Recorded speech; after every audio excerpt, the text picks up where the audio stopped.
ಎಲ್ಲರಿಗೂ ನಮಸ್ಕಾರ. SEM-Che-ಗೆ ನನ್ನ ಛಾಯಾ ನಿಮ್ಮನ್ನೆಲ್ಲ ವೆಲ್ಕಮ್ ಮಾಡ್ತಾ ಇದ್ದೀನಿ. ನಾನು ನನ್ನ ಕಾಲೇಜಲ್ಲಿ ಕೆಮಿಸ್ಟ್ರಿ ಪ್ರೊಫೆಸರಾಗಿ ವರ್ಕ್ ಮಾಡ್ತಾ ಇದ್ದೀನಿ. ನನ್ನ ಇಂಟೆನ್ಷನ್ ಈ ಚಾನಲ್ನ ಸ್ಟಾರ್ಟ್ ಮಾಡೋದಕ್ಕೆ ಅಂದರೆ ಸಾಧ್ಯ ಆದಷ್ಟು ಕೆಮಿಸ್ಟ್ರಿ ರಿಲೇಟೆಡ್ ಟಾಪಿಕ್ನ ಸಿಂಪಲಾಗಿ ಕನ್ನಡದ ಹೇಳುವಂಥ ಪ್ರಯತ್ನ ಮಾಡ್ತಿದ್ದೀನಿ. ಕೆಮಿಸ್ಟ್ರಿ ಇಷ್ಟ ಇಲ್ಲದಿರೋರ್ಗೂ ಕೆಮಿಸ್ಟ್ರಿ ಕಡೆಗೆ ಸೆಳೆಯುವಂಥ ಪ್ರಯತ್ನ ನನ್ನ ಚಾನಲಲ್ಲಿ ಮಾಡ್ತಾ ಇದ್ದೀನಿ.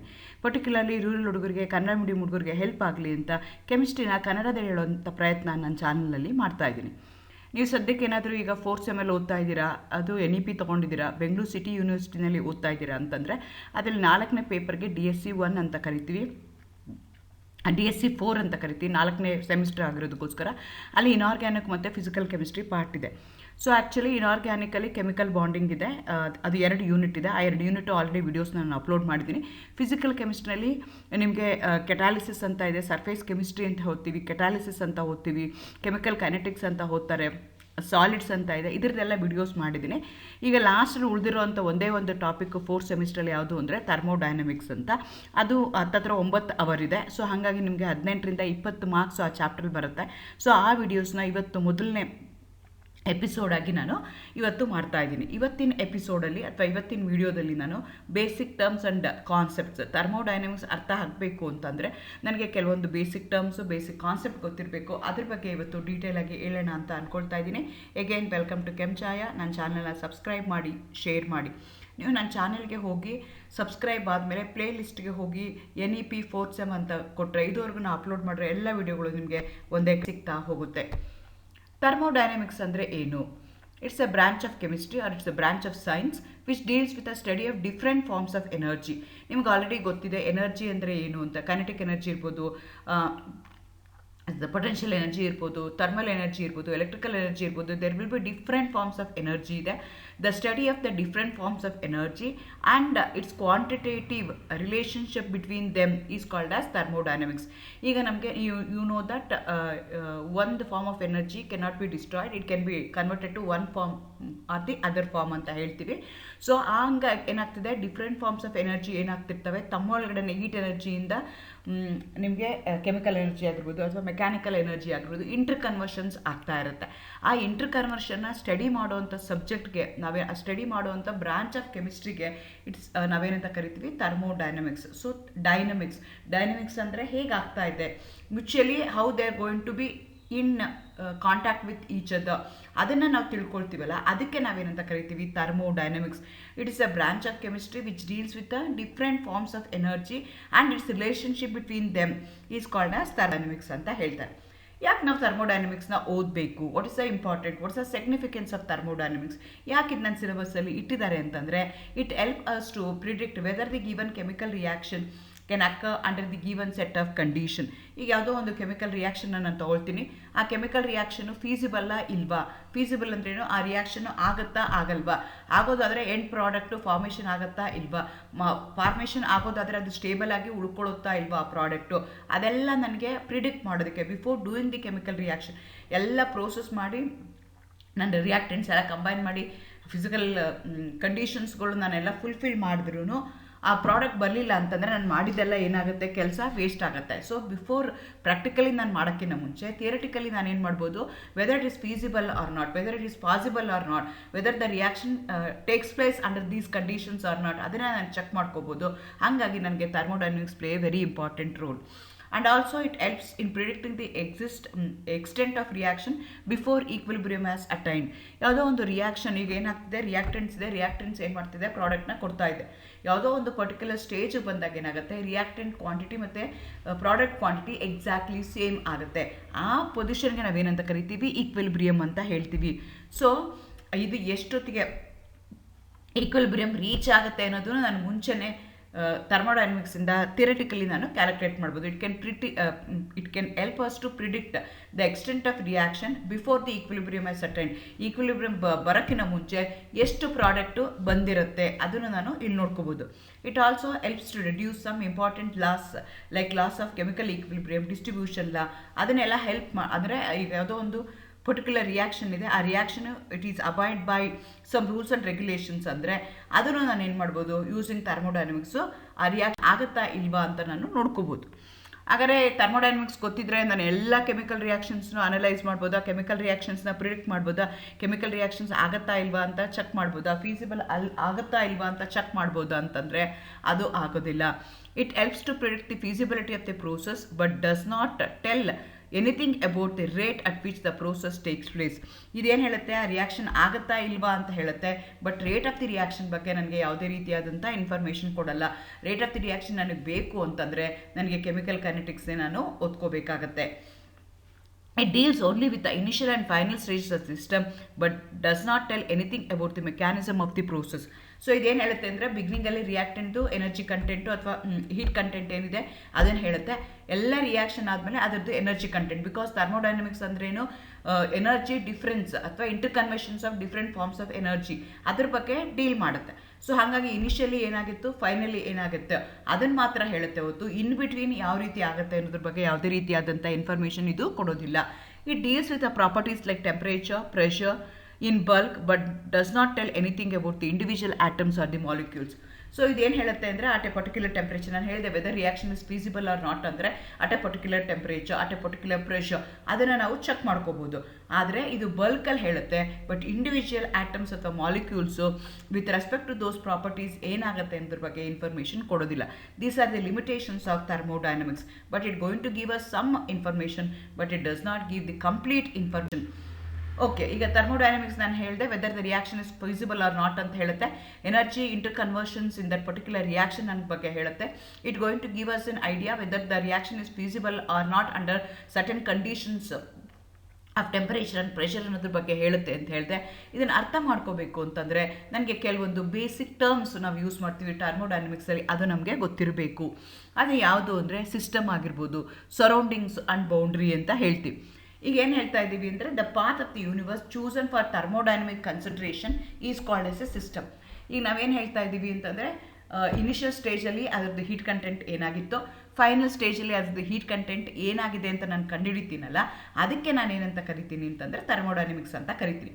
ಸೊ ಅದನ್ನು ಕಂಡುಹಿಡಿಬೇಕು ಅಂದರೆ ನಾನು ಇನಿಷಿಯಲ್ ಸ್ಟೇಜ್ ಯಾವ್ದು ತೊಗೊಂಡಿದ್ದೀನಲ್ಲ ಅದನ್ನೇನು ಮಾಡ್ತೀನಿ ಅಂದರೆ ಎಂಟೈರ್ ವರ್ಲ್ಡಲ್ಲಿ, ಎಂಟೈರ್ ಯೂನಿವರ್ಸಲ್ಲಿ ಪಾರ್ಟ್ ಆಫ್ ಇಟ್ ಅದನ್ನು ತೊಗೊಳ್ತೀನಿ. ಆ ಪಾರ್ಟ್ ಆಫ್ ಇಟ್ ಏನು ತೊಗೊಳ್ತೀನಲ್ಲ ಅದಕ್ಕೆ ನಾನೇನಂತ ಕರಿತೀನಿ, ಸಿಸ್ಟಮ್ ಅಂತ ಕರಿತೀನಿ. The remaining portion of the universe excluding system ಅದಕ್ಕೆಲ್ಲ ಏನಂತ ಕರಿತೀನಿ, ನಾನು ಸರೌಂಡಿಂಗ್ಸ್ ಅಂತ ಕರಿತೀನಿ. ಇಡೀ ಪ್ರಪಂಚ ಇದೆ, ವಿಶ್ವ ಇದೆ, ಅದರಲ್ಲಿ ಏನು ಮಾಡ್ತೀನಿ ಅಂತಂದರೆ ನಾನು I am going to take very little, I am going to make my own limitations. ಆ ಲಿಮಿಟೇಷನ್ಸ್ ಒಳಗಡೆ ಏನಾಗುತ್ತೆ ಅಂತ ನಾನು ಕಂಡುಹಿಡಿತೀನಲ್ಲ ಆ ಲಿಮಿಟೇಷನ್ಸ್ಗೆ ನಾನು ಸಿಸ್ಟಮ್ ಅಂತ ಕರಿತೀನಿ.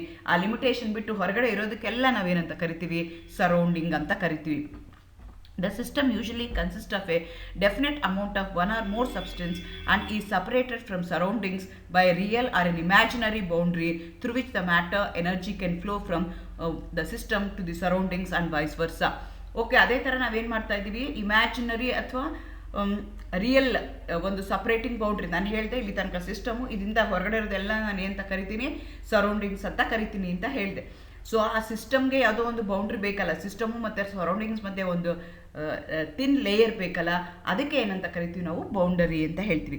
ಈ ರೀತಿಯಾಗಿ ಥರ್ಮೋಡೈನಮಿಕಲ್ ರಿಯಾಕ್ಷನ್ಸ್ ನೀನು ಐಡೆಂಟಿಫೈ ಮಾಡಬೇಕು ಅಂದರೆ ಟು ವಾಟ್ ಎಕ್ಸ್ಟೆಂಟ್, ಯಾವ ಏರಿಯಾದಲ್ಲಿ ನೀವು ಅದನ್ನು ಎನರ್ಜಿ ಎಕ್ಸ್ಚೇಂಜ್ ಆಗೋದನ್ನು ನೀವು ಐಡೆಂಟಿಫೈ ಮಾಡ್ತಾ ಇದ್ದೀರಾ, ಅದಕ್ಕೆ ನಾವೇನಂತ ಕರಿತೀವಿ, ಸಿಸ್ಟಮ್ ಅಂತ ಕೇಳ್ತೀವಿ. ಅದರಿಂದ ಹೊರಗಡೆ ಇರೋದಕ್ಕೆಲ್ಲ ಸರೌಂಡಿಂಗ್ಸ್ ಅಂತೀವಿ. ಈ ಸಿಸ್ಟಮು ಮತ್ತು ಸರೌಂಡಿಂಗ್ಸ್ ಮಧ್ಯೆ ಇರೋದಕ್ಕೆ ನಾವೇನಂತ ಕರಿತೀವಿ, ಬೌಂಡರಿ ಅಂತ ಕರಿತೀವಿ. ಓಕೆ, ಅದೇ ಥರ ಈ ಸಿಸ್ಟಮ್ನ ಈಗೇನಾಯಿತು, ವಿತಿನ್ ದಿ ಬೌಂಡ್ರಿ ಇರುವಂಥದಕ್ಕೆ ಸಿಸ್ಟಮ್ ಅಂತ ಹೇಳಿದ್ವಲ್ಲ, ಅದನ್ನು ಅವರು 3 ಥರ ಕ್ಲಾಸಿಫೈ ಮಾಡ್ತಾರೆ. Open, closed and isolated system ಅಂತ ಹೇಳ್ತಾರೆ. ಓಪನ್ ಸಿಸ್ಟಮ್ ಅಂದರೆ the system is set to be open if it can exchange both matter and energy with a surroundings. Matter ಮತ್ತು ಎನರ್ಜಿ ಎರಡೂ ಅದು ಎಕ್ಸ್ಚೇಂಜ್ ಮಾಡ್ತಿತ್ತು ಸರೌಂಡಿಂಗ್ ಜೊತೆಗೆ ಅಂತಂದರೆ ಆವಾಗ ಅದನ್ನು ಓಪನ್ ಸಿಸ್ಟಮ್ ಅಂತ ಹೇಳ್ತೀವಿ. ಫಾರ್ ಎಕ್ಸಾಂಪಲ್, ಯಾವುದೋ ಒಂದು ಕಂಟೈನರ್ಲಿ ಓಪನ್ನಾಗಿ ಕೋನಿಕಲ್ ಫ್ಲಾಸ್ಕಲ್ಲೋ ಬೀಕರಲ್ಲೋ ಹೀಟ್ ಮಾಡ್ತಾ ಇದ್ದೀವಿ ಅಂತ ಇಟ್ಕೊಳ್ಳೋಣ. ಹೀಟ್ ಅಂದರೆ ಓಪನ್ ಆಗಿ ಹೀಟ್ ಮಾಡ್ತಾ ಇದ್ದೀವಿ ಅಂತಂದಾಗ ಹೀಟು ಎಕ್ಸ್ಚೇಂಜ್ ಆಗ್ತಾ ಇದೆ, ಜೊತೆಗೆ ಅದರಲ್ಲಿರುವಂಥ ಮ್ಯಾಟರ್ ಎವಾಪರೇಟ್ ಆಗಿ ಹೋಗ್ತಾ ಇದೆ. ಸೊ ಈ ಥರ ಸಿಸ್ಟಮ್ಗೆ ನಾವೇನಂತ ಕರಿತೀವಿ, ಓಪನ್ ಸಿಸ್ಟಮ್ ಅಂತ ಕರಿತೀವಿ. So we can identify the energy difference both in open system, closed system, isolated system ಅಲ್ಲಿ ಏನಾಗುತ್ತೆ ಅಂತ ನಾನು ಥರ್ಮೋಡೈನಮಿಕಲ್ ಫೀಚರ್ಸ್ ಏನಾಗುತ್ತೆ ಅದನ್ನು ಐಡೆಂಟಿಫೈ ಮಾಡ್ಕೋಬೋದು. ಹಾಗಾಗಿ ನಾನು ಮಾಡ್ತಾ ಇರೋವಂಥ ರಿಯಾಕ್ಷನ್ಸು ಓಪನ್ ಸಿಸ್ಟಮಲ್ಲಿ ಮಾಡ್ತಾ ಇದ್ದೀನ, ಕ್ಲೋಸ್ ಸಿಸ್ಟಮಲ್ಲಿ ಮಾಡ್ತಾ ಇದ್ದೀನ, ಐಸೋಲೇಟೆಡ್ ಸಿಸ್ಟಮಲ್ಲಿ ಮಾಡ್ತಾ ಇದ್ದೀನ ಅನ್ನೋದು ಇಂಪಾರ್ಟೆಂಟ್ ಆಗುತ್ತೆ. If some water is kept on a open vessel and if some reaction is allowed to takes place in open vessel, exchange of both matter and energy takes place between the system and the surroundings. ಇದಕ್ಕೆ ನಾವೇನಂತ ಕರಿತೀವಿ? Open system ಅಂತ ಕರಿತೀವಿ. For example, ಈಗ ನೀವು tea ಮಾಡಿದ್ದೀರಾ ಅಂತ ಇಟ್ಕೊಳ್ಳೋಣ, ಕಪ್ಪನ್ನು ಶಾಸ್ತ್ರದಲ್ಲಿ ಇಟ್ಕೊಂಡಿದ್ದೀರಾ ಅಂತ, ಟೀ ಆಗಿರೋದನ್ನ ನೀವೇನು ಮಾಡ್ತಾ ಇದ್ದೀರಾ, ಕಪ್ಪಲ್ಲಿ ಹಾಕ್ಬಿಟ್ಟು ಇಟ್ಟಿದ್ದೀರಾ ಅಂತಂದರೆ ಅಲ್ಲಿ ಏನಾಗ್ತಿರುತ್ತೆ ಅಂದರೆ ಹೀಟ್ ಬಿಸಿಯಾಗಿರುವಂಥ ಚಹಾ ಏನು ಮಾಡುತ್ತೆ, ಬಿಸಿಯಾಗಿರುವಂಥ ಟೀ ಏನು ಮಾಡುತ್ತೆ ಅಂದರೆ ಇಟ್ಟಿದ್ದೀವಿ ಅಂತಂದರೆ ಅದು ಮ್ಯಾಟರ್ನು ಎಕ್ಸ್ಚೇಂಜ್ ಮಾಡುತ್ತೆ ಮತ್ತು ಹೀಟ್ನು ಎಕ್ಸ್ಚೇಂಜ್ ಮಾಡುತ್ತೆ. ಅಂಥದಕ್ಕೆ ನಾವೇನಂತ ಕರಿತೀವಿ ಅಂತಂದರೆ ಓಪನ್ ಸಿಸ್ಟಮ್ ಕರಿತೀವಿ. ಅದೇ ಥರ ಕ್ಲೋಸ್ಡ್ ಸಿಸ್ಟಮ್ ಅಂತ ಹೇಳ್ತೀವಿ. If the system can exchange only energy with the surroundings but not the matter, this is called as closed system. ಇದೇ ಥರ ಈ ಟೀ ಏನಿದೆಯಲ್ಲ, ಆ ಟೀನ ಏನು ಮಾಡ್ತೀನಿ ನಾನು, ಕ್ಲೋಸ್ ಮಾಡಿರ್ತೀನಿ, ಅದ್ರ ಮೇಲೆ ಲಿಡ್ ಇಡ್ತೀನಿ ಅಂತ ಇಟ್ಕೊಳ್ಳೋಣ. ಅವಾಗ ಏನಾಗುತ್ತೆ ಅಂದರೆ ತಣ್ಣಗಾಗುತ್ತೆ, ಅದರ ಮ್ಯಾಟರ್ ಏನಾಗುತ್ತೆ, ಏನೂ ಆಗಲ್ಲ, ಎವಾಪರೇಟ್ ಆಗಿದ್ದು ಅದ್ರ ಸಾಸದ ಮೇಲೆ ನಿಂತ್ಕೊಳ್ಳುತ್ತೆ, ಮತ್ತು ಅದಕ್ಕೆ ಬರುತ್ತೆ, ಮ್ಯಾಟರ್ ಎಕ್ಸ್ಚೇಂಜ್ ಆಗಲ್ಲ, ಬರೀ ಎನರ್ಜಿ ಎಕ್ಸ್ಚೇಂಜ್ ಆಗುತ್ತೆ. ಅಂಥದಕ್ಕೆ ನಾವು ಕ್ಲೋಸ್ಡ್ ಸಿಸ್ಟಮ್ ಅಂತ ಹೇಳ್ತೀವಿ. ಅದೇ ಥರ ವಾಟರ್ದು ಎಕ್ಸಾಂಪಲ್ ತೊಗೊಳೋದ್ರೆ ಸೇಮ್ ಕಂಟೈನಲ್ಲಿ ನಾವು ಮಾಡಿದ್ದೀವಿ ಅಂತ ಇಟ್ಕೊಳ್ಳೋಣ. ಆವಾಗ ಕ್ಲೋಸ್ ಮಾಡಿ ಮಾಡ್ತಾ ಇದ್ದೀವಿ ಅಂತಂದರೆ ಹೀಟ್ ಎಕ್ಸ್ಚೇಂಜ್ ಆಗ್ತಾ ಇದೆ, ಆದರೆ ಮ್ಯಾಟರು ಅಥವಾ ಮಾಸು ಎಕ್ಸ್ಚೇಂಜ್ ಆಗ್ತಾ ಇಲ್ಲ. ಅಂಥದಕ್ಕೆ ನಾವೇನಂತ ಕರಿತೀವಿ ಅಂದರೆ ಕ್ಲೋಸ್ಡ್ ಸಿಸ್ಟಮ್ ಅಂತ ಕರಿತೀವಿ. No exchange of matter between the system and the surroundings takes place as a vessel, as a conducting walls. Exchange of energy can takes place between system and the surroundings. If the okay, ಇಲ್ಲಿ ಏನಾಗ್ತಿದೆ, ಸಿಸ್ಟಮಲ್ಲಿ matter exchange ಆಗ್ತಾ ಇಲ್ಲ, energy ಮಾತ್ರ exchange ಆಗ್ತಾ ಇದೆ ಅಂತಂದರೆ ಆ reactions ಎರಡು ಥರ ಹೇಳ್ತೀವಿ. ಒಂದಕ್ಕೆ ಎಕ್ಸೋಥರ್ಮಿಕ್ ಅಂತ ಕರಿತೀವಿ, ಇನ್ನೊಂದಕ್ಕೆ ಎಂಡೋಥರ್ಮಿಕ್ ಅಂತ ಹೇಳ್ತೀವಿ. There is an exchange of heat ಅಂತ ಹೇಳ್ತಾ ಇದ್ದೀನಿ. ಅದೇನಾಗ್ಬೋದು ಅಂದರೆ ಹೀಟ್ನ ಸಿಸ್ಟಮ್ಗೆ ಕೊಡ್ಬೋದು, ಇಲ್ಲಾಂದರೆ ಸಿಸ್ಟಮಿಂದ ತೊಗೋಬೋದು. ಸಿಸ್ಟಮ್ಗೆ ಕೊಡ್ತಾ ಇದ್ದರೆ ಆವಾಗ ಅದನ್ನ ಏನಂತ ಕರಿತೀನಿ ಅಂತಂದರೆ exothermic. The heat is given to the system ಆಯಿತು ಅಂದರೆ exothermic. If the heat is taken from the surroundings ಆವಾಗ ಅದಕ್ಕೆ ಎಂಡೋಥರ್ಮಿಕ್ ಅಂತ ಹೇಳ್ತೀವಿ. ಫಾರ್ ಎಕ್ಸಾಂಪಲ್, ಈಗ NaOH ಇದೆ ಅಂತ ಇಟ್ಕೊಳ್ಳೋಣ. NaOH ನಾನು ವಾಟರಲ್ಲಿ ಡಿಸಾಲ್ವ್ ಮಾಡಿದ್ರೆ ಹೀಟು ಏನು ಮಾಡುತ್ತೆ, ಗಿವನ್ ಟು ದಿ ಸಿಸ್ಟಮ್, ತುಂಬ ಬಿಸಿ ಆಗಿಬಿಡುತ್ತೆ. ಅದು example for exothermic reaction. Endothermic ಅಂದರೆ ಈಗ ಅಮೋನಿಯಂ ಕ್ಲೋರೈಡ್ ಇದೆ, ಅದನ್ನು ನೀರೊಳಗಡೆ ಹಾಕ್ತೀನಿ ಅಂತ ತಕ್ಷಣ ಏನಾಗುತ್ತೆ ಅಂದರೆ ಆ ಸೊಲ್ಯೂಷನ್ ಏನಾಗುತ್ತೆ, ತಣ್ಣಗೆ ಆಗುತ್ತೆ. ಸೊ ಅವಾಗ ಏನಾಗುತ್ತೆ, it is taken from the surrounding ಆಗುತ್ತೆ. ಅದು ಎಕ್ಸಾಂಪಲ್ ಫಾರ್ ಎಂಡೋಥರ್ಮಿಕ್ ರಿಯಾಕ್ಷನ್ ಆಗುತ್ತೆ. If the reaction is accompanied by decrease in the volume, mechanical work is done by the surroundings on the system. If the reaction is accompanied by increase in volume, the mechanical work is done by the system on the surroundings. ಈ ರೀತಿಯಾಗಿ ನಾವೇನು ಮಾಡ್ತಾ ಇದ್ದೀವಿ ಅಂತಂದರೆ closed ಸಿಸ್ಟಮ್ನ ಎಂಡೋಥರ್ಮಿಕಾ, ಎಕ್ಸೋಥರ್ಮಿಕಾ, whether there is a increase in volume or decrease in volume ಅನ್ನೋದನ್ನ ಆಗುತ್ತಾ ಇಲ್ವಾ ಅಂತ ನಾನು ನೋಡ್ಕೋಬೋದು. ಹಾಗಾದರೆ ಥರ್ಮೋಡೈನಮಿಕ್ಸ್ ಗೊತ್ತಿದ್ರೆ ನಾನು ಎಲ್ಲ ಕೆಮಿಕಲ್ ರಿಯಾಕ್ಷನ್ಸ್ನ ಅನಲೈಸ್ ಮಾಡ್ಬೋದಾ, ಕೆಮಿಕಲ್ ರಿಯಾಕ್ಷನ್ಸ್ನ ಪ್ರಿಡಿಕ್ಟ್ ಮಾಡ್ಬೋದಾ, ಕೆಮಿಕಲ್ ರಿಯಾಕ್ಷನ್ಸ್ ಆಗುತ್ತಾ ಇಲ್ವಾ ಅಂತ ಚೆಕ್ ಮಾಡ್ಬೋದಾ, ಫೀಸಿಬಲ್ ಆಗುತ್ತಾ ಇಲ್ವಾ ಅಂತ ಚೆಕ್ ಮಾಡ್ಬೋದಾ ಅಂತಂದರೆ ಅದು ಆಗೋದಿಲ್ಲ. It helps to predict the feasibility of the process but does not tell anything about the rate at which the process takes place. ಇದೇನು ಹೇಳುತ್ತೆ, ಆ ರಿಯಾಕ್ಷನ್ ಆಗುತ್ತಾ ಇಲ್ವಾ ಅಂತ ಹೇಳುತ್ತೆ, but rate of the reaction ಬಗ್ಗೆ ನನಗೆ ಯಾವುದೇ ರೀತಿಯಾದಂಥ ಇನ್ಫಾರ್ಮೇಷನ್ ಕೊಡಲ್ಲ. ರೇಟ್ ಆಫ್ ದಿ ರಿಯಾಕ್ಷನ್ ನನಗೆ ಬೇಕು ಅಂತಂದರೆ ನನಗೆ ಕೆಮಿಕಲ್ ಕೈನೆಟಿಕ್ಸ್ನೇ ನಾನು ಓದ್ಕೋಬೇಕಾಗತ್ತೆ. It deals only with the initial and final stages of the system but does not tell anything about the mechanism of the process. So ಇದೇನು ಹೇಳುತ್ತೆ ಅಂದರೆ ಬಿಗಿನಿಂಗಲ್ಲಿ ರಿಯಾಕ್ಟೆಂಟು ಎನರ್ಜಿ ಕಂಟೆಂಟು ಅಥವಾ ಹೀಟ್ ಕಂಟೆಂಟ್ ಏನಿದೆ ಅದನ್ನು ಹೇಳುತ್ತೆ. ಎಲ್ಲ ರಿಯಾಕ್ಷನ್ ಆದಮೇಲೆ ಅದರದ್ದು ಎನರ್ಜಿ ಕಂಟೆಂಟ್, ಬಿಕಾಸ್ ಥರ್ಮೋಡೈನಮಿಕ್ಸ್ ಅಂದ್ರೇನು, ಎನರ್ಜಿ ಡಿಫ್ರೆನ್ಸ್ ಅಥವಾ interconversions of different forms of energy ಅದ್ರ ಬಗ್ಗೆ ಡೀಲ್ ಮಾಡುತ್ತೆ. ಸೊ ಹಾಗಾಗಿ ಇನಿಷಿಯಲಿ ಏನಾಗಿತ್ತು, ಫೈನಲಿ ಏನಾಗುತ್ತೆ ಅದನ್ನು ಮಾತ್ರ ಹೇಳುತ್ತೆ ಹೊತ್ತು ಇನ್ ಬಿಟ್ವೀನ್ ಯಾವ ರೀತಿ ಆಗುತ್ತೆ ಅನ್ನೋದ್ರ ಬಗ್ಗೆ ಯಾವುದೇ ರೀತಿಯಾದಂಥ ಇನ್ಫಾರ್ಮೇಷನ್ ಇದು ಕೊಡೋದಿಲ್ಲ. It deals with the properties like temperature, pressure in bulk but does not tell anything about the individual ಆಟಮ್ಸಲ್ಲೂ ನಿಮ್ಮದು ಸಿಸ್ಟಮ್ ಏನಿದೆಯಲ್ಲ, ಓಪನ್ ಆಗಿರ್ಬೋದು, ಕ್ಲೋಸ್ಡ್ ಆಗಿರ್ಬೋದು, ಐಸೋಲೇಟೆಡ್ ಆಗಿರ್ಬೋದು, ಅಲ್ಲೇನಾಗುತ್ತೆ ಅಂದರೆ ಎಕ್ಸ್ಚೇಂಜ್ ಆಫ್ ಹೀಟ್ ಏನಾಗ್ತಾ ಹೋಗುತ್ತೆ, ವೇರಿ ಆಗ್ತಾ ಹೋಗುತ್ತೆ. Since we are studying something about the exchange of heat in the initial and the final stages, ಥರ್ಮೋಡೈನಮಿಕ್ಸಲ್ಲಿ ಈ 3 ಸ್ಟೇಜಸ್ಸು 3 ಸಿಸ್ಟಮು ನನಗೆ ಇಂಪಾರ್ಟೆಂಟ್ ಆಗುತ್ತೆ.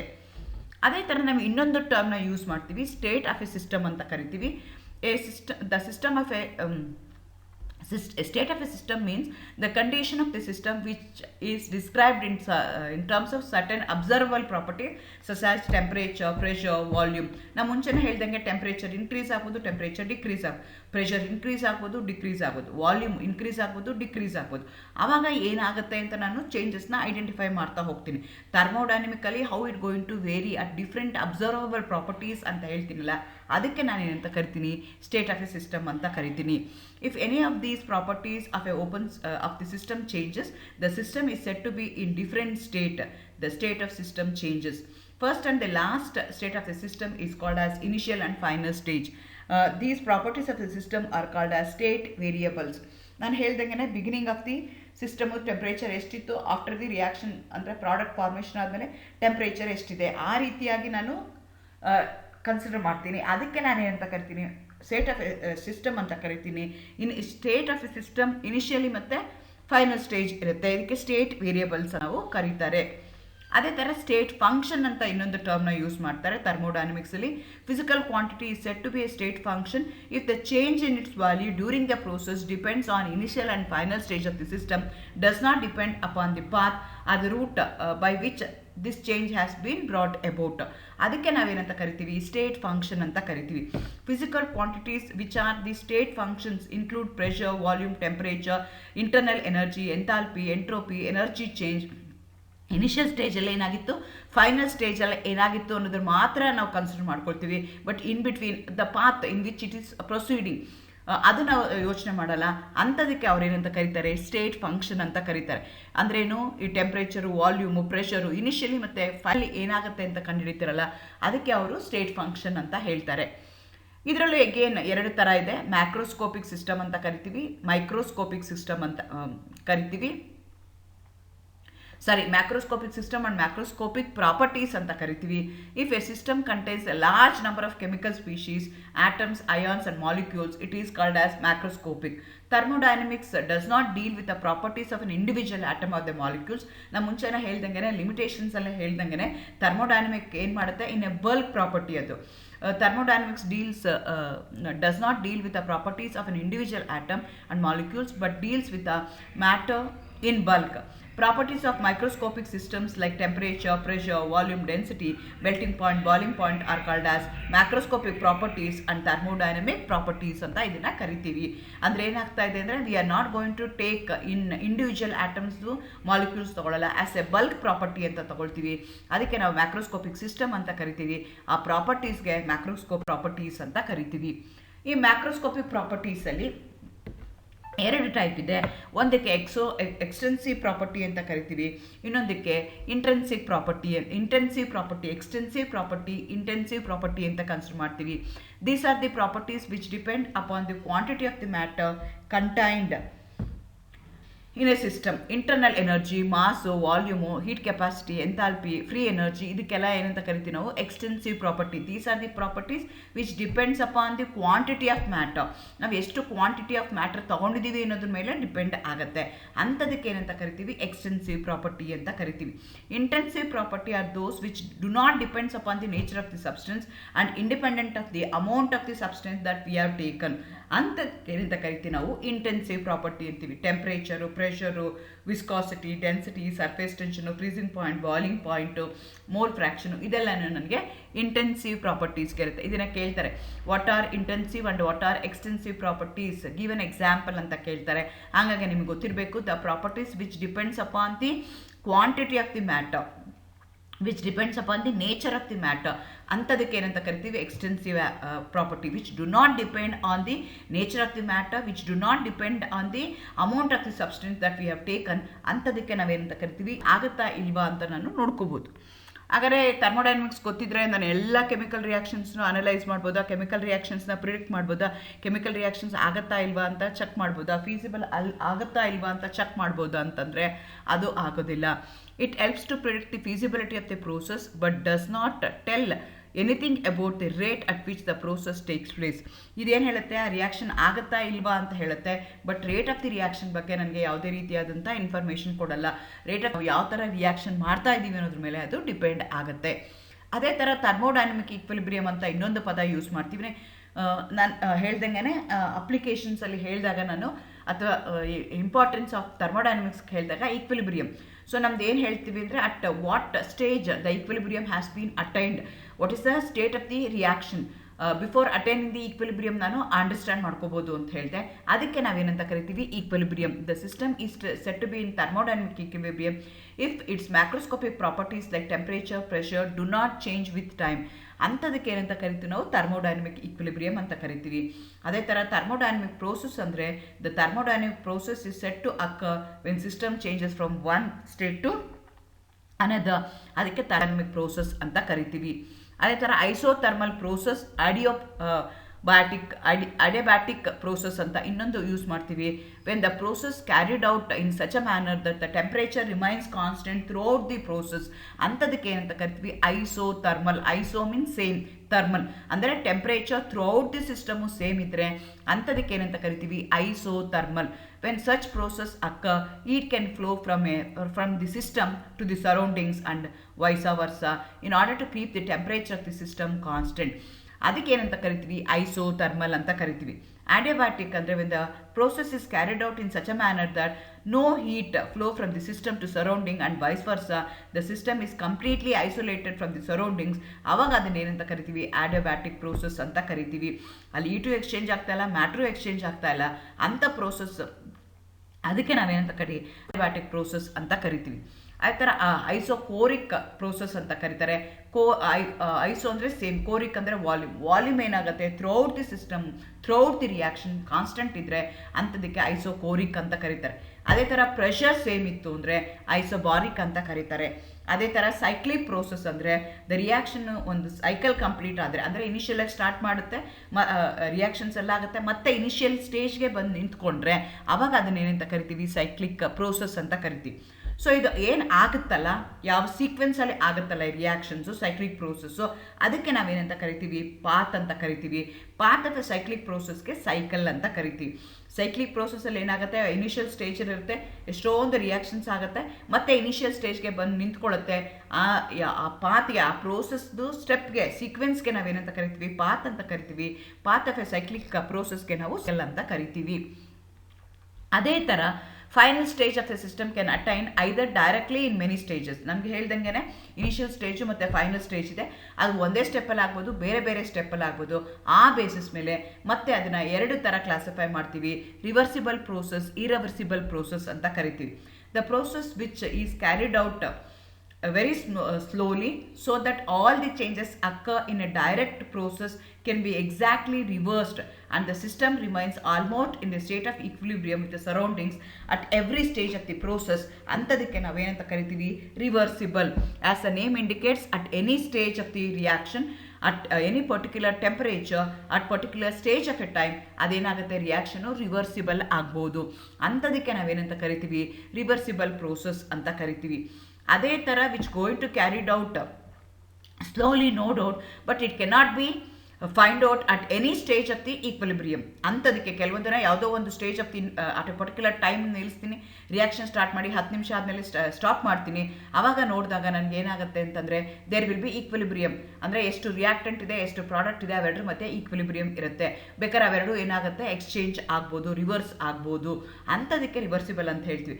ಯಾವುದೋ ಒಂದು ಪರ್ಟಿಕ್ಯುಲರ್ ಇನ್ಸ್ಟೆಂಟ್ ಆಫ್ ಟೈಮ್ ತೊಗೊಂಡಾಗ 10 ಮಿನಿಟ್ಸ್ ಆದಮೇಲೆ ಆ ರಿಯಾಕ್ಷನ್ ಯಾವುದೇ ಕಾರಣಕ್ಕೆ ಪ್ರಾಡಕ್ಟ್ ಆಗಿರೋದು ರಿಯಾಕ್ಟೆಂಟ್ ಆಗಲ್ವಲ್ಲ, ಅಂಥದಕ್ಕೆ ನಾವೇನಂತ ಕರಿತೀವಿ ಇರಿವರ್ಸಿಬಲ್ ಪ್ರೋಸೆಸ್. ರಿಯಾಕ್ಟೆಂಟ್ ಇದ್ದಿದ್ದು ಏನಾಗುತ್ತೆ ಪ್ರಾಡಕ್ಟ್ ಆಗುತ್ತೆ, ಪ್ರಾಡಕ್ಟ್ ಇದ್ದಿದ್ದು ಮತ್ತೆ ರಿಯಾಕ್ಟೆಂಟ್ ಆಗ್ಬೋದು at any instant of time ಇದ್ದರೆ ಅಂಥ ರಿಯಾಕ್ಷನ್ಗೆ, ಅಂಥ ಪ್ರೋಸೆಸ್ಗೆ ನಾವು ರಿವರ್ಸಿಬಲ್ ಪ್ರೋಸೆಸ್ ಅಂತೀವಿ. ಅದು ಚೇಂಜ್ ಆಗಲಿಲ್ಲ ಅಂದರೆ ಅವಾಗ ಅದನ್ನ ಏನಂತ ಕರಿತೀವಿ ಇರಿವರ್ಸಿಬಲ್ ಪ್ರೋಸೆಸ್ ಅಂತ ಹೇಳ್ತೀವಿ. ಸೊ ಇರಿವರ್ಸಿಬಲ್ ಪ್ರೋಸೆಸ್ಸಲ್ಲಿ ಏನಾಗುತ್ತೆ ಅಂದರೆ external condition can disturb the equilibrium ಅಂತ ಹೇಳ್ತಾರೆ. ಹಾಗಾದರೆ ರಿವರ್ಸಿಬಲ್ ಮತ್ತು ಇರಿವರ್ಸಿಬಲ್ ಪ್ರೋಸೆಸ್ಗಿರುವಂಥ ಡಿಫ್ರೆನ್ಸ್ ಏನು? Reversible process occurs very slowly, slow speed, and involves series of equilibrium states. It takes place rapidly, does not involve series of equilibrium states. Reversible process na tagondre the opposing force and the driving force are nearly equal. Ille enagutte they are not equal. Work done in a reversible process is maximum, work done is always less. It is an only theoretical, it cannot be realized in practice, reversible process. Whereas the most of the process occur in nature and laboratory are irreversible. ಆ ಥರ ಯಾಕಂದರೆ ಒಂದ್ಸಲ product formation ಆದಮೇಲೆ at any instant of time ಮತ್ತೆ reverse ಆಗುವಂಥದ್ದು ಕಷ್ಟ. Theoretically ಮಾತ್ರ ಅದು ಪಾಸಿಬಲ್ ಇದೆ. On A paper it is possible, but practically ನಾವು ನೋಡಿದಾಗ 100% ಆ ರೀತಿ ಆಗೋದಕ್ಕೆ ಸಾಧ್ಯ ಇಲ್ಲ. The reversible process occur in an infinite number of steps and infinite time is required for its completion. ಆದರೆ ಇಲ್ಲೇನಾಗುತ್ತೆ ಅಂದರೆ ಶಾರ್ಟ್ ಪೀರಿಯಡಲ್ಲಿ ಅದು ಕಂಪ್ಲೀಷನು ಆಗುತ್ತೆ. All the changes occur in a direct process can be reverse in a reversible process. ನಾನು ಮುಂಚೆನೇ ಹೇಳ್ದಂಗೆ as the definition says that reversible ಅಂದರೆ at any instant of time ಅದು reverse ಆಗುತ್ತೆ ಅಂತ ಹೇಳ್ತಾರೆ. ಬಟ್ ಇರಿವರ್ಸಿಬಲ್ ಪ್ರೋಸೆಸ್ಸಲ್ಲಿ ಆ ರೀತಿಯಾದ ಚೇಂಜಸ್ ಆಗೋದಿಲ್ಲ. ಒಂದ್ಸಲ ಚೇಂಜ್ ಆಯಿತು ಅಂದರೆ ಅದು ಹಾಗೆ ಚೇಂಜ್ ಆಗೇ ಉಳ್ಕೊಳ್ಳುತ್ತೆ. These are the difference between reversible process and irreversible process. When you are finding out the thermodynamic parameter, ಅದು ರಿವರ್ಸಿಬಲ್ ಪ್ರೋಸೆಸ್ಸಾ ಇರಿವರ್ಸಿಬಲ್ ಪ್ರೋಸೆಸ್ಸಾ ಅನ್ನೋದು ನನಗೆ ಇಂಪಾರ್ಟೆಂಟ್ ಆಗುತ್ತೆ. ಸೊ ನನಗೆ ಥರ್ಮೋಡೈನಮಿಕ್ ಪ್ಯಾರಾಮೀಟರ್ಸ್ನ ನಾನು ಐಡೆಂಟಿಫೈ ಮಾಡ್ತಾ ಇದ್ದೀನಿ ಅಂದರೆ ಇನಿಷಿಯಲ್ ಸ್ಟೇಜು ಮತ್ತು ಫೈನಲ್ ಸ್ಟೇಜಲ್ಲಿ ಇರುವಂಥ ಎನರ್ಜಿ ಕಂಟೆಂಟು ಯಾವ ರೀತಿ ಚೇಂಜ್ ಆಗಿದೆ ಅಂತ ನಾನು ಐಡೆಂಟಿಫೈ ಮಾಡ್ತೀನಲ್ಲ, ಅದಕ್ಕೆ ನಾನು ಏನಂತ ಕರಿತೀನಿ, ಥರ್ಮೋಡೈನಮಿಕ್ಸ್ ಅಂತ ಕರಿತೀನಿ. ಸೊ ಅದನ್ನು ನನಗೆ ಐಡೆಂಟಿಫೈ ಮಾಡಬೇಕು ಅಂದರೆ ನಾನು ಕೊಟ್ಟಿರುವಂಥ ಸಿಸ್ಟಮು ಓಪನ್ ಸಿಸ್ಟಮ್ ಇದೆಯಾ, ಕ್ಲೋಸ್ ಸಿಸ್ಟಮ್ ಇದೆಯಾ, ಅದೇ ಥರ ಐಸೋಲೇಟೆಡ್ ಸಿಸ್ಟಮ್ ಇದೆಯಾ, ರಿವರ್ಸಿಬಲ್ ಪ್ರೋಸೆಸ್ ಆಗ್ತಾ ಇದೆಯಾ, ಇರಿವರ್ಸಿಬಲ್ ಪ್ರೋಸೆಸ್ ಆಗ್ತಾ ಇದೆಯಾ, ಅದೇ ಥರ ಎಕ್ಸ್ಟೆನ್ಸಿವ್ ಪ್ರಾಪರ್ಟಿ ಇನ್ವಾಲ್ವ್ ಆಗ್ತಿದೆಯಾ, ಇಂಟೆನ್ಸಿವ್ ಪ್ರಾಪರ್ಟಿ ಇನ್ವಾಲ್ವ್ ಆಗ್ತಿದೆಯಾ. So many parameter will be involved. ನೋಡೋದು ದಟ್ ಇನಿಷಿಯಲ್ ಸ್ಟೇಜಲ್ಲಿ ಎನರ್ಜಿ ಏನಿದೆ ಮತ್ತು ಫೈನಲ್ ಸ್ಟೇಜಲ್ಲಿ ಎನರ್ಜಿ ಏನಿದೆ ಅನ್ನೋದನ್ನು ನಾನು ಐಡೆಂಟಿಫೈ ಮಾಡ್ತೀನಲ್ಲ, ಅವೆರಡರ ಮಧ್ಯೆ ಇರುವಂಥ difference, energy difference of the initial and final stages ಹೇಳೋದಕ್ಕೆ ನನಗೆ ಥರ್ಮೋಡೈನಮಿಕ್ಸ್ ಇದ್ರೂ, ಬಟ್ ಇನ್ ಬಿಟ್ವೀನ್ ಏನಾಗ್ತಾ ಇದೆ, ಯಾವ ಥರ ಪ್ರೋಸೆಸ್ ಆಗ್ತಾ ಇದೆ, ಯಾವ ಥರ ರಿಯಾಕ್ಟೆಂಟ್ಸ್ ಇನ್ವಾಲ್ವ್ ಆಗ್ತಾ ಇದೆ, ಯಾವ ಥರ ಕಂಡೀಷನ್ಸ್ ಇದೆ ಅನ್ನೋದ್ರ ಮೇಲೆ ನನ್ನ ಥರ್ಮೋಡೈನಮಿಕ್ ಪ್ಯಾರಾಮೀಟರ್ಸ್ ಏನಾಗ್ತದೆ, ಚೇಂಜ್ ಆಗ್ತಾ ಹೋಗುತ್ತೆ. Thank you, all the best.